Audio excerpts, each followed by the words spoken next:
لیکسیون درائے German زبان کا سبق نمبر 3 عنوان ہے جرمن زبان میں گنتی۔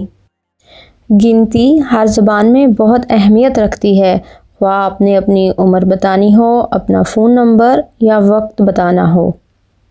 جرمن گنتی بہت آسان ہے، صرف 12 تک اس کو یاد کرنا پڑتا ہے، اس کے بعد آسان ہو جاتی ہے۔ لیکن کچھ اعداد مستثنیٰ یعنی اصول اور قاعدے سے ہٹ کر ہوتے ہیں، اور جو اصول اور قاعدے سے ہٹ کر ہو اس کو جرمن زبان میں دی آؤسنامے کہتے ہیں۔ نمبر کو جرمن زبان میں کہتے ہیں سال اور گنتی کو کہتے ہیں سالن، اور سالن کا آرٹیکل ہوتا ہے دی۔ جرمن زبان میں صفر کو کہا جاتا ہے نل، NULL۔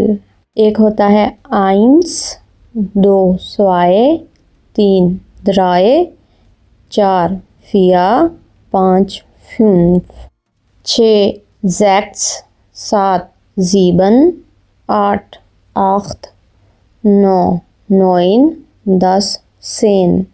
یعنی نل، آئنس، سوائے، درائے، فیا، فünf، سیکس، زیبن، آخت، neun، zehn۔ 2 نمبر اس میں مستثنیٰ ہیں، یعنی 11 اور 12۔ 11 ہوتا ہے elf اور 12 zwölf، یعنی elf، 12۔ ایک دفعہ پھر اس کو دیکھتے ہیں، نل، آئنس، سوائے، درائے، فیا، فünf، سیکس، زیبن، آخت، neun، zehn، elf، 12۔